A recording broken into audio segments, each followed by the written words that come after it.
Welcome to CTV Telugu. ముందుగా headlines చూద్దాం.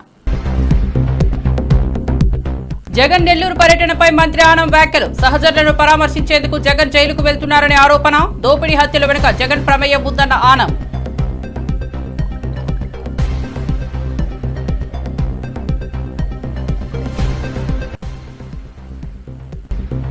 మంత్రి సీతక్కతో ఫీల్డ్ అసిస్టెంట్ల సమావేశం. పెండింగ్ సమస్యల పరిష్కారం కోరిన ఉద్యోగులు. మంత్రి సీతక్కకు వివరాలు అందించిన అధికారులు. 10 ఏళ్లుగా పెండింగ్ సమస్యలపై చర్చ.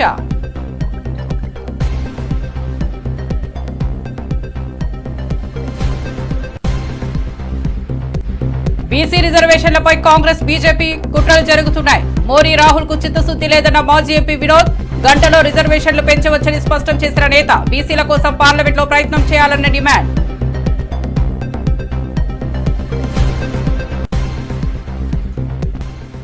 రేవంత్ రెడ్డి నిజ స్వరూపం బయటపెట్టిన శ్రవర్. సీఎం కుర్చీలో ఉన్న రౌడీజం మానలేదని వ్యాఖ్య. హైదరాబాద్ ను రౌడీజానికి నిలయంగా మార్చాడని ఆరోపణ. గ్లోబల్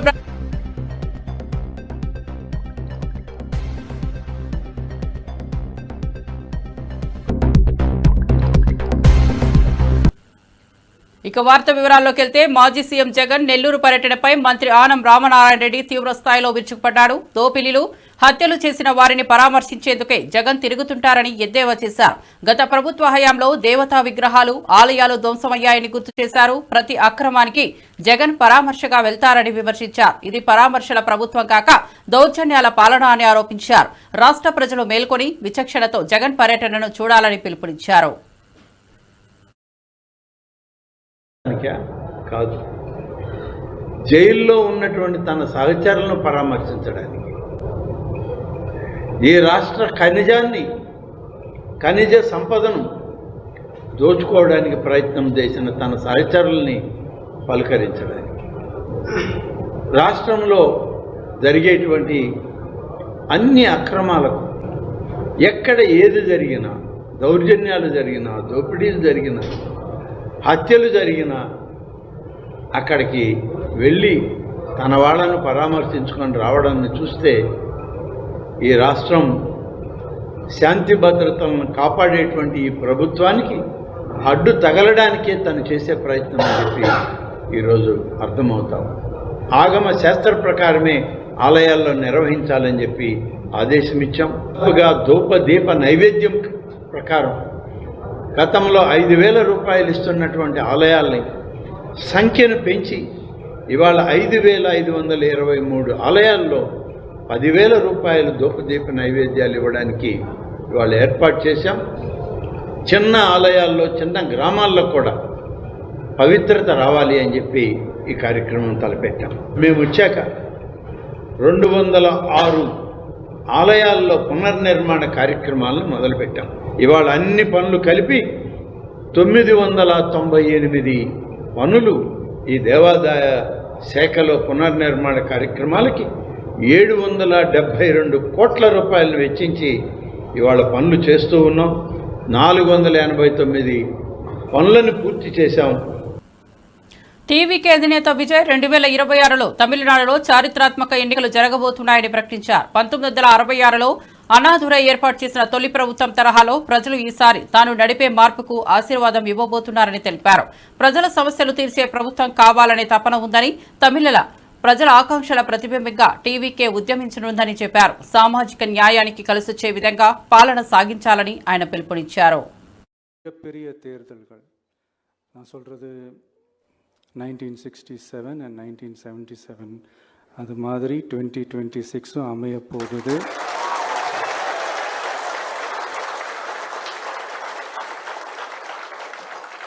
அப்படின்றத நம்ம ரொம்ப உறுதியாக இருக்கிறோம். முதலேருந்து அதை நம்ம சொல்லிக்கிட்டு இருக்கிறோம்.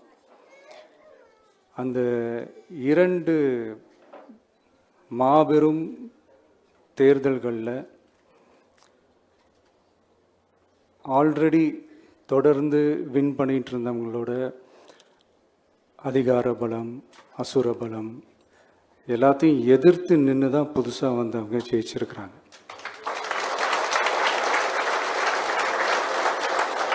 எப்படி ஜெயிச்சாங்க அப்படின்னு பார்க்கும்போது அது சிம்பிள் லாஜிக் தான். ஊருக்கு ஊர், வீதிக்கு வீதி, வீட்டுக்கு வீடு. அப்படின்னு போய் எல்லா மக்களையும் சந்திச்சிருக்கிறாங்க. இந்த நேரத்தில் அறிஞர் அண்ணா அவர்கள் சொன்ன அதே விஷயத்தை தான் நானும் இங்கே ரிப்பீட் பண்ணணும்னு ஆசைப்படுறேன். மக்களிடம் செல், மக்களிடம் இருந்து கற்றுக்கொள், மக்களுடன் வாழ், மக்களுடன் சேர்ந்து திட்டமிடு. இதை சரியா செஞ்சாலே போதும். ஊருக்கு ஊர், வீதிக்கு வீதி, வீட்டுக்கு வீடு, வெற்றி பேரணியில் தமிழ்நாடு.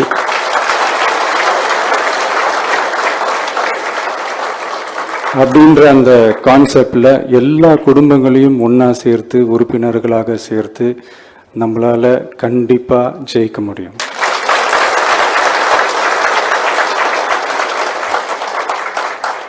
அதனால தான் இந்த ஆப் மை டிவிகே அப்படின்ற இந்த ஆப்பை வந்து இன்றைக்கி நான் அறிமுகப்படுத்துறதுல ரொம்ப சந்தோஷப்படுறேன். இதுக்கப்புறம் மதுரை மாநாடு,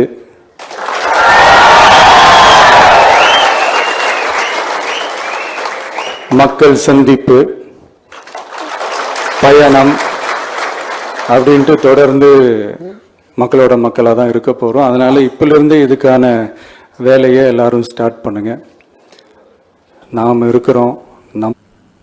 కడపలోని ఓ నర్సింగ్ కళాశాల యాజమాన్యం విద్యార్థులకు సర్టిఫికెట్ ఇవ్వాలంటే 10,000 ఇవ్వాలని స్పష్టంగా చెప్పిన ఘటన కలకలం రేపింది. విద్యార్థులు పేదవారమేనని చెప్పిన యాజమాన్యం కనికరం చూపలేదని బాధితులు వాపోతున్నారు.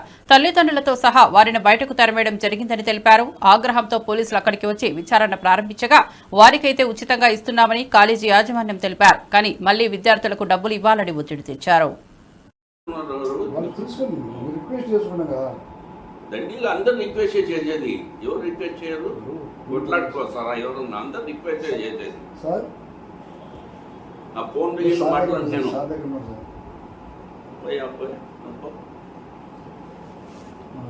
కాలేదు సార్, మన సాక్షి అది కాలేదు సార్.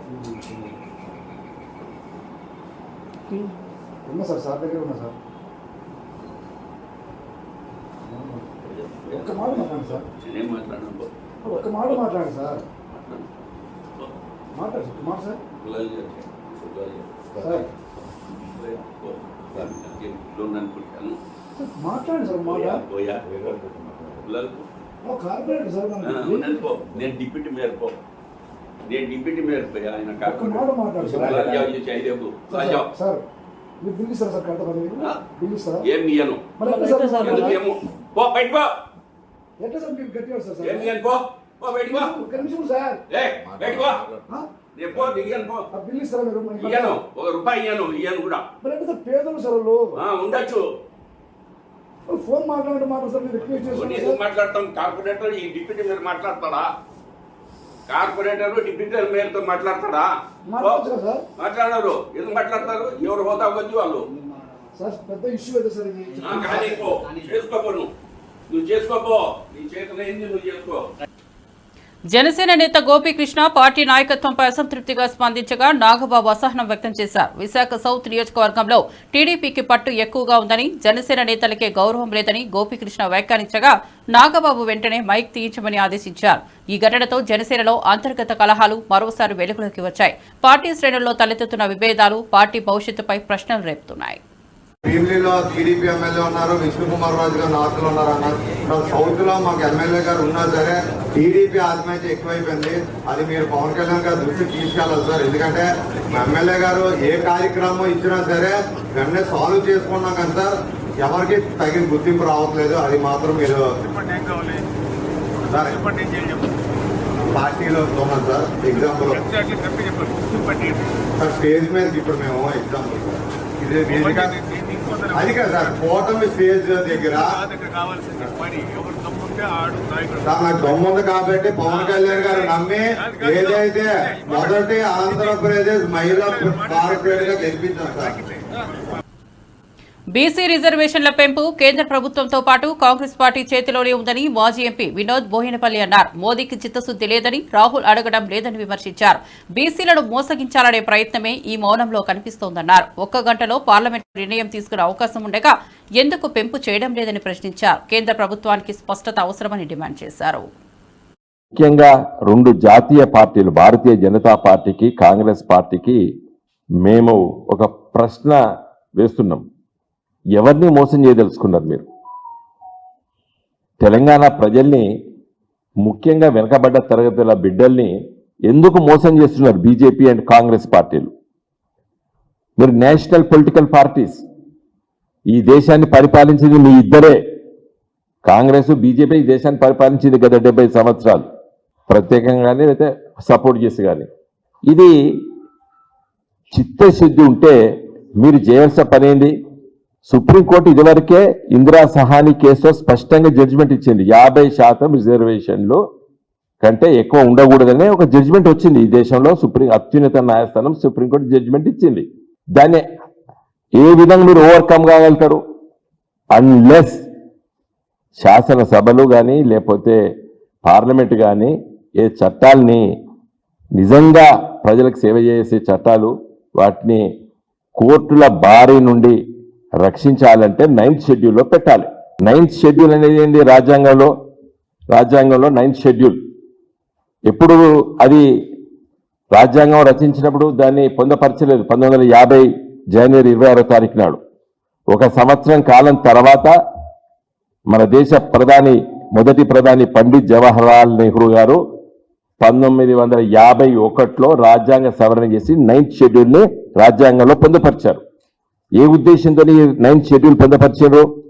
ప్రజాసేవ కోసం, ప్రజా సంక్షేమం కోసం చట్టాలు వచ్చినప్పుడు ప్రభుత్వాలు, రాష్ట్ర ప్రభుత్వాలు కానీ పార్లమెంట్ కానీ తీసుకొచ్చినప్పుడు కోర్టులోకి వెళ్ళి వాటిని ఛాలెంజ్ చేసి వాటిని నిర్వీర్యం చేయడానికి ప్రయత్నాలు జరుగుతాయి. ప్రజాస్వామ్య వ్యవస్థలో కోర్టుల ఇంటర్ఫియరెన్స్ లేకుండా ఉండడానికి కొన్ని ప్రత్యేకమైన చట్టాల్ని 9th షెడ్యూల్లో పొందుపరచని చెప్పి 1951లో అప్పుడు ల్యాండ్ రిఫార్మ్స్ తీసుకొచ్చినప్పుడు దాన్ని రక్షించడానికి ఆ చట్టం తీసుకురావడం జరిగింది, 9th షెడ్యూల్. మరి ఇందిరా సహాని కేసు 50% కంటే రిజర్వేషన్లు ఎక్కువ ఉండకూడదని చెప్పి సుప్రీంకోర్టు అత్యున్నత న్యాయస్థానం తీర్పిచ్చింది. కాబట్టి ఆ తీర్పు నుండి రక్షించబడి ఆ తీర్పు దీనికి వర్తించదు అనే విధంగా చిత్తశుద్ధితోని మీరు ఈ బీసీలకు రిజర్వేషన్లు తీసుకురావాలంటే 9th షెడ్యూల్లో దాన్ని పెట్టాలి. మా పార్టీ బీసీ సెల్ నాయకత్వం పదే చెప్తుంది. ఇందిరా పార్క్ దగ్గర ధర్నా అయినప్పుడు చెప్పింది. నిన్న కూడా సభ ఏర్పాటు చేసి ఆ సమావేశంలో చర్చించి పత్రికా విలేకరుల ద్వారా కూడా చెప్పడం జరిగింది. నేను మిగతా విషయాలకు ఓడలేదు. బీజేపీ పార్టీ పార్లమెంట్లో, లోక్సభలో లీడర్ ఆఫ్ ది హౌస్ ప్రధానమంత్రి మోడీ గారు, ఎదురుగా కూర్చునేది ప్రతిపక్ష నాయకుడు రాహుల్ గాంధీ గారు. కాంగ్రెస్ పార్టీకి దాదాపు ఇప్పుడు 90 సీట్ల కంటే ఎక్కువ వచ్చినాయి. పెద్ద ప్రతిపక్షం లోక్సభలో. దాని నాయకుడు రాహుల్ గాంధీ గారు ఇటు కూర్చుంటాడు, ప్రధానమంత్రి గారు ఇటు కూర్చుంటాడు. వీళ్ళిద్దరు కలుసుకుంటే గంట లోపల ఈ బిల్లు తీసుకురావచ్చు. జగన్ పర్యటనను అడ్డుకునేలా చర్యలు తీసుకుంటున్నారని వైఎస్ఆర్సీపీ అధికార ప్రతినిధి పుట్టా శివశంకర్ రెడ్డి ఆరోపించారు. సింగపూర్ నుంచి పెట్టుబడులు తేవాలన్న ఆలోచన కన్నా జగన్ను జనం కలవకుండా చేయాలన్న ఆలోచనే ప్రభుత్వానికి కనిపిస్తోందన్నారు. రాజకీయ ప్రేరణతోనే ఆంక్షలు విధిస్తున్నారని తెలిపారు. ప్రజాదరణ చాటి చెప్పే జగన్ పర్యాటకులపై ప్రభుత్వ చర్యలు ప్రజాస్వామ్యాన్ని ఉల్లంఘిస్తున్నారని వ్యాఖ్యానించారు. వాళ్ళ అబ్బాయి ఉలక్కిపడి నెల్లూరులో ఏ విధంగా జనాన్ని అరికట్టాలి, జగన్మోహన్ రెడ్డి గారి దగ్గరికి ఏ విధంగా వెళ్లకుండా చూడాలి అనేటువంటి ఆలోచన తప్ప అక్కడికి వెళ్లి కాస్త పెట్టుబడులు తెద్దాము, రాష్ట్రం గురించి ఆలోచన చేస్తాం అనేటువంటిది ఒక్క క్షణమైన వాళ్ళకి తీరుకుండదు. ఎప్పుడు జగన్మోహన్ రెడ్డి గారిని ఏ విధంగా అరికడతాము, జనాలను ఏ విధంగా రాకుండా చేద్దాం అనేటువంటి ఉద్దేశంతోనే ఈ రోజు చూస్తే విచిత్రమైనటువంటి ఆంక్షలు. మొన్న చూసాము మన బంగారుపాలెంలో మామిడి రైతులను పరామర్శించడానికి వెళ్తే అక్కడ అల్లకల్లోలంగా 3 ఎస్పీలు, ఒక డిఐజీ దిగి జగన్ గారి భద్రత కోసం కాదు, కేవలము జనాలను ఏ విధంగా రాకూడదు అనేటువంటిది ఆలోచనతో. సో అంతకుముందు పొదిల్లో చూసాము, తర్వాత సత్తెనపల్లిలో చూసాము. ఈ జన సమూహాన్ని చూసేసి వాళ్ళ యొక్క చైర్లు కదిలిపోతున్నటువంటి సందర్భంలో రేపు నెల్లూరుకి వెళ్తే ఏ విధంగా అరికట్టాలని హెలిప్యాడ్ పర్మిషన్ ఇవ్వక గతంలో చూసాము. తర్వాత ఈరోజు కేవలం 10 మందిని మాత్రం హెలిప్యాడ్ దగ్గరికి అనుమతిస్తారట. మొత్తం నేషనల్ హైవేస్ అన్ని కూడాను చెక్ పోస్టులు పెట్టి ఎక్కడికక్కడ తనిఖీలు చేసి, అదేవిధంగా లాడ్జీలు, హోటళ్లు హాస్పిటల్లో కూడాను ఎవరెవరు ఉన్నారు, ఎవరు రాకూడదు అనేటువంటి తనిఖీలు చేస్తున్నారంటే ఎంత భయం జగన్ గారంటే మీకు ఎందుకంత భయము? అదేవిధంగా ఆ ప్రసన్న కుమార్ రెడ్డి గారి తల్లి ఎవరైతే ఉన్నారో మీ మామ ఎన్టీఆర్ సహచరుడు నల్లపురెడ్డి ప్రసన్న కుమార్ రెడ్డి తండ్రి ఆ శ్రీనివాసరెడ్డి గారి భార్యని భయోందోళనకు గురి చేసేసి వాళ్ళ ఇంట్లో దాడులు చేసేసి కార్లను కూడా టర్న్ చేసినటువంటి పరిస్థితుల్లో ఆ కుటుంబాన్ని పరామర్శించడానికి వెళ్తా ఉంటే మీరు 100 మందే ఉండాలి, అక్కడ ఎవరు ఉండకూడదు, ఫ్లెక్సీలు పెట్టకూడదు, పోలీస్ యాక్ట్ 30 ఉంది. ఇంత భయాందోళన అవసరమా చంద్రబాబు నాయుడు గారు మీకు? ఎందుకంత? ఏం చేయబోతున్నారు మీరు? పరిపాలన గాలికి వదిలేసేసి జగన్మోహన్ రెడ్డి గారి చుట్టూ జగన్ జపం చేస్తా, జగన్ జగన్ జగన్ జగన్. ఎందుకయ్యా మీ తండ్రి కొడుకు ఇంత భయము? వైఎస్ఆర్సీపీకి చెందిన పిన్నెల్లి అనుచరుడు తురకా కిషోర్ కు పీడీ యాక్ట్పై కోర్టు బెయిల్ మంజూరు చేయడంతో జైలు నుంచి బయటకు వస్తూనే మరో కేసులో పోలీసులు అరెస్ట్ చేశారు. కుటుంబ సభ్యులు అరెస్టును అడ్డుకునేందుకు ప్రయత్నించగా గుంటూరు జైలు వద్ద హైడ్రోజన్ పోలీసులు రెంటచింతల స్టేషన్ కు తరలించారు. పలు హత్యాయత్నం కేసుల్లో నిందితుడిగా ఉన్న కిషోర్ పై ప్రజల్లో మిశ్రమ స్పందన వ్యక్తమవుతోంది.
యుద్ధ అంశాల్లో మూడో వ్యక్తి ప్రమేయం అనూహ్యమని కాంగ్రెస్ అధ్యక్షుడు మల్లికార్జున ఖర్గే వ్యాఖ్యానించారు. బీజేపీ ఎందుకు మూడో వ్యక్తిని ఆహ్వానించిందో చెప్పాలని డిమాండ్ చేశారు.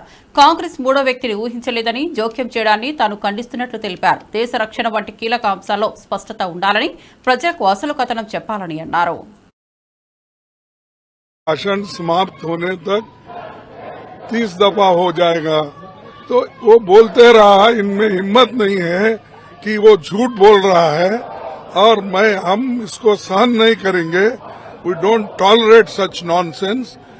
बोलने की हिम्मत इनमें नहीं है. दाल में कुछ काला है, कुछ कमजोरियां हैं, इसीलिए ये लोग बोलते नहीं. और हमारी पॉलिसी ये रही कि जब हमारी पॉलिसी ये है कोई थर्ड पर्सन्स हमारे बीच में निगोशिएशन करने के लिए हमने कभी माना नहीं और आज भी हम नहीं मानते. इन्होंने कैसा माना, क्यों माना, क्या कमजोरी है, ये सब देश को बताना चाहिए. 2 घंटे भाषण में कभी ट्रंप का नाम लेके उन्होंने बोला. हम तो इतना हंगामा कर रहे सभी लोग, लेकिन उनकी हिम्मत नहीं. उसको एक दो दफा उनका नाम लेके सब झूठ बोल रहे. मेरे इमेज को खराब करने के लिए, देश के इमेज को खराब करने के लिए सब कुछ कर रहे हैं. कल ही कहा था आपको, मेरे भाषण समाप्त होने तक 30 दफा हो जाएगा, तो वो बोलते रहा, इनमें हिम्मत नहीं है कि वो झूठ बोल रहा है और हम इसको सहन नहीं करेंगे. We don't tolerate such nonsense. बोलने की हिम्मत इनमें नहीं है. दाल में कुछ काला है, कुछ कमजोरियां हैं, इसी. తిరుపతిలో వైఎస్ఆర్సీపీ నేత భూమన అభినయ్ రెడ్డి నేతృత్వంలో జగన్ కు భద్రత కల్పించాలని డిమాండ్ చేస్తూ ధర్నా నిర్వహించారు. జగన్ కు ప్రజల్లో ఉన్న ఆదరణను చూసి భయపడుతున్న ప్రభుత్వం భద్రత తగ్గించిందని ఆరోపించారు. జగన్ కు ఎలాంటి ప్రమాదం జరిగినా ప్రభుత్వమే బాధ్యత వహించి పెద్ద సంఖ్యలో కార్యకర్తలు పాల్గొన్నారు.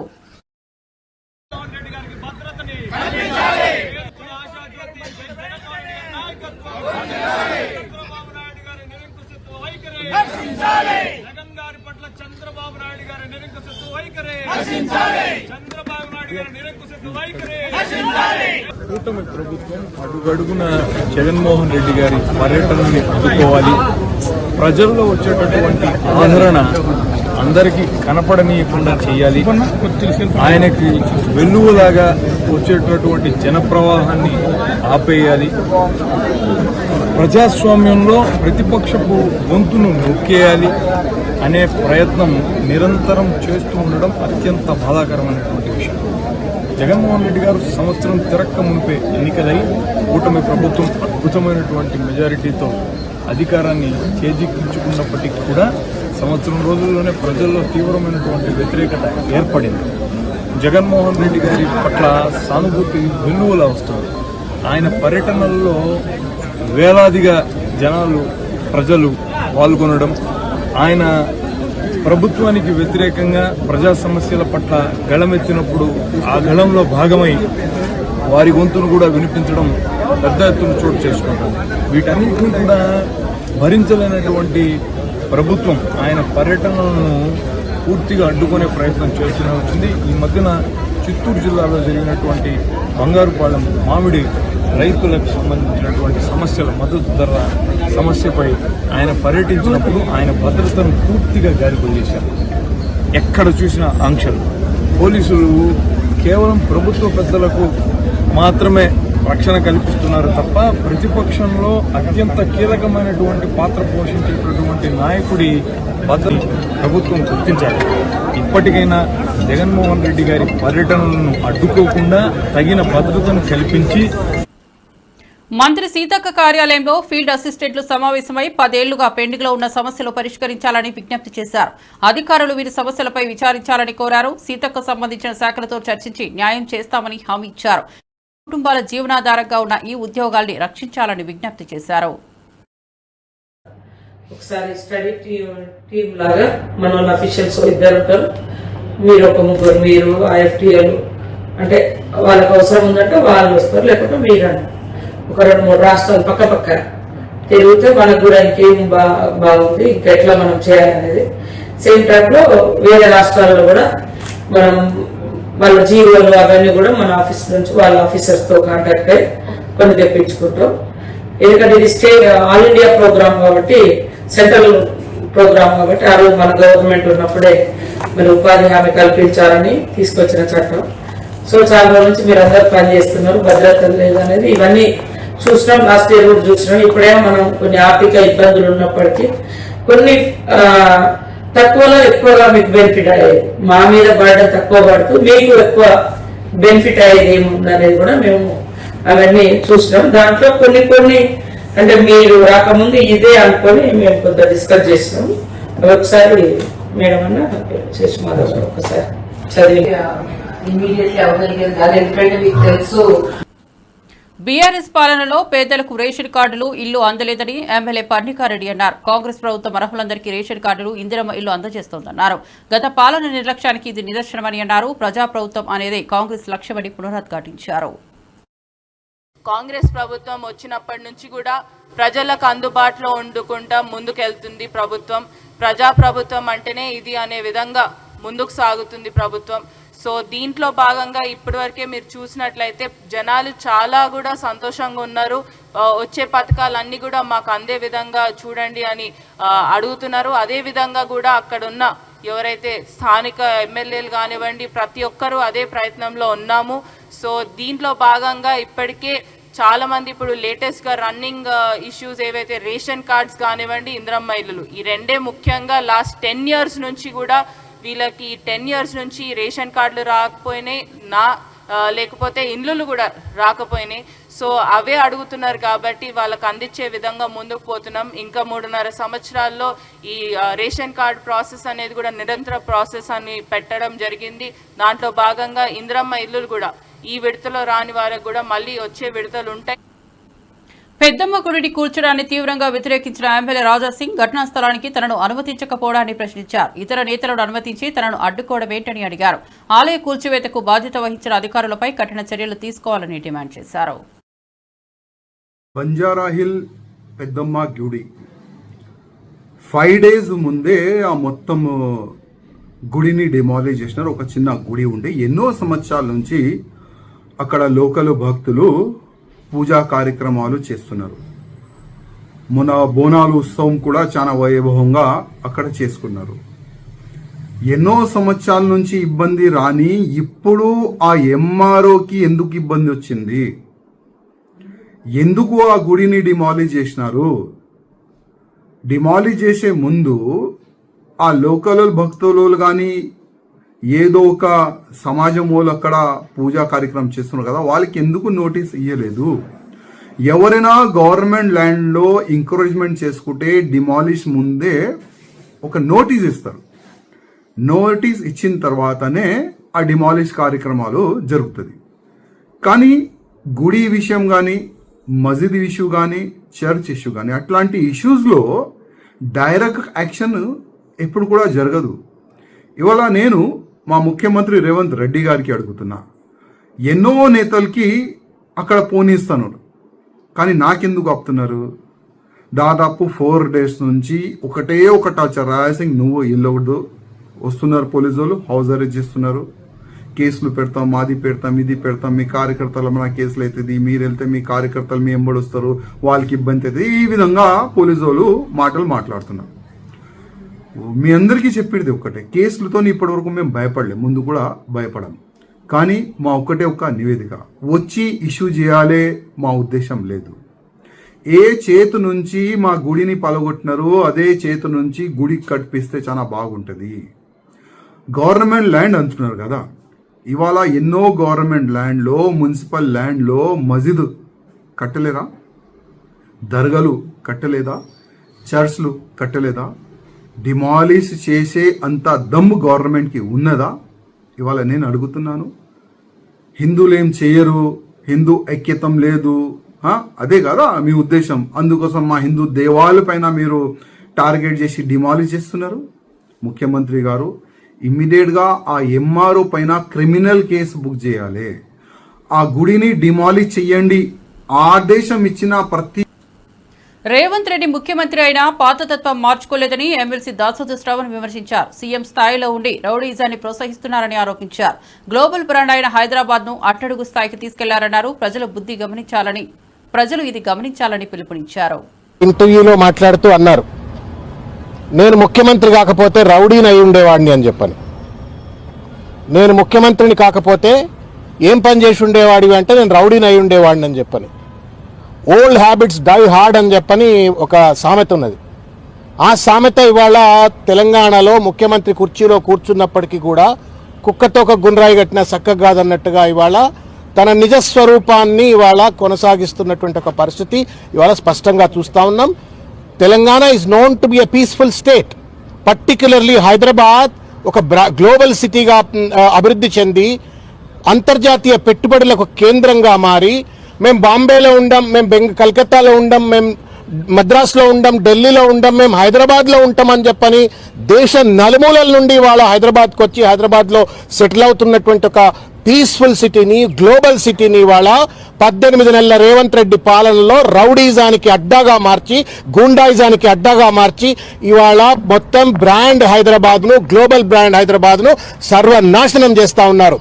దానికి ప్రతీకగానే యథా రాజా తదా ప్రజ అన్నట్టుగా ఆయనే ఎట్లున్నాడు కాబట్టి మేమెందుకు తక్కువ ఉండాలన్నట్టుగా ఇవాళ మైనంపల్లి హనుమంతరావు గారు కావచ్చు, లేకపోతే ఆయన కొడుకు రోహిత్ రావు గారు కావచ్చు, వీళ్ళంతా కూడా మల్కాజ్గిరిలో మన జరిపినటువంటి ఒక దుర్మార్గమైనటువంటి ఒక రౌడీజాన్ని. కాంగ్రెస్ నేత మైనంపల్లి హనుమంతరావు ఎమ్మెల్యే రోహిత్ అనుచరులపై పీడీ యాక్ట్ వేయాలని ఆర్ఎస్ ప్రవీణ్ కుమార్ డిమాండ్ చేశారు. తమ పార్టీ అధికారంలోకి వచ్చిన వెంటనే ఈ గూండాలను జైల్లో పెడతామని హెచ్చరించారు. ప్రజలకు భద్రత కల్పించేందుకే ఇది అవసరమన్నారు. ప్రజల చేత ఎన్నుకోబడ్డ ప్రజాప్రతినిధులను కూడా ఈరోజు వీళ్ళు బెదిరించే స్థాయికి వచ్చిండ్రు. వీళ్ళ అనుచరులను ఉసికొల్పి వీళ్ళని బెదిరించే స్థాయికి వచ్చిండ్రు. ఆయన కూడా పోలీసు శాఖ మిన్నకుండా ఉండడం కరెక్ట్ కాదు. వీళ్ళకి మీరు ఊతం ఇచ్చినట్టు అవుతుంది. ముఖ్యమంత్రి అదే భాష మాట్లాడుతున్నాడు, ఆయన్నే హోంమంత్రి మన దురదృష్టానికి. అదే విధంగా ముఖ్యమంత్రి అండర్ చూసుకొని మైనంపల్లి హనుమంతరావు గారు, అదే విధంగా వాళ్ళ కొడుకు మైనంపల్లి రోహిత్ రావు గారు విపరీతంగా గుండాగిరి చేస్తా ఉన్నారు, భయపెట్టిస్తా ఉన్నారు. పోలీసుల మౌనం సరికాదు. మీరు you are not able to give confidence to the people of Telangana. If you can't tackle గుండాయిజం like this, then what is that you are going to assure to people of Telangana? అందుకొరకే మేము ఈరోజు మళ్ళొకసారి పోలీస్ శాఖకు రిక్వెస్ట్ చేస్తున్నాం, వీళ్ళ మీద rowdy షీట్లు ఓపెన్ చేయండి, వీళ్ళని గుడ్ బిహేవియర్ కింద బైండ్ ఓవర్ చేయండి, అదేవిధంగా వీళ్ళని పీడీ యాక్ట్ కింద జైలుకు పంపించండి. అదేవిధంగా చివరిగా ఒకటే చెప్తున్నాం, కేసీఆర్ గారు మా అందరికి కూడా ఒక మంచి సంస్కృతి నేర్పించిండ్రు, చట్ట ప్రకారం నడుచుకునే సంస్కృతి నేర్పించిండ్రు. వీళ్ళలాగా మేము కూడా వీళ్ళ కాళ్ళు ఇరుగొట్టలేక కాదు. దయచేసి తెలంగాణ ముఖ్యంగా మైనంపల్లి హనుమంతరావు గారు, మైనంపల్లి రోహిత్ రావు, ఆయన అనుచరులు ఎవరైతే ఉన్నారో మేము ఆ పని చేయలేక కాదు, కానీ చట్టాన్ని గౌరవిస్తూ, రాజ్యాంగాన్ని గౌరవిస్తూ కేసీఆర్ గారు ఏ విధంగా అయితే నడుచుకోమన్నారో ఆ విధంగా నడుచుకోమన్నందుకే మేము ఇలా మరి సంయమనంతో బతుకుతున్నాం, సంయమనంతో రాజకీయాలు చేస్తున్నాం. ఇప్పటికైనా బుద్ధి తెచ్చుకోండి. రాబోయే బీఆర్ఎస్ ప్రభుత్వంలో తప్పకుండా ఈ మల్కాజ్గిరి, మేడ్చల్ అయితే గూండాలు ఎవరైతే ఉన్నారో వాళ్ళందరూ కూడా తప్పనిసరిగా జైళ్లలో ఉండడం ఖాయం. జైళ్లలో ఉండడం ఖాయం. మీరు ఎన్ని చేసినా కూడా మీకోసం. మరిన్ని అప్డేట్స్ కోసం చూస్తూనే ఉండండి సిటీవీ తెలుగు.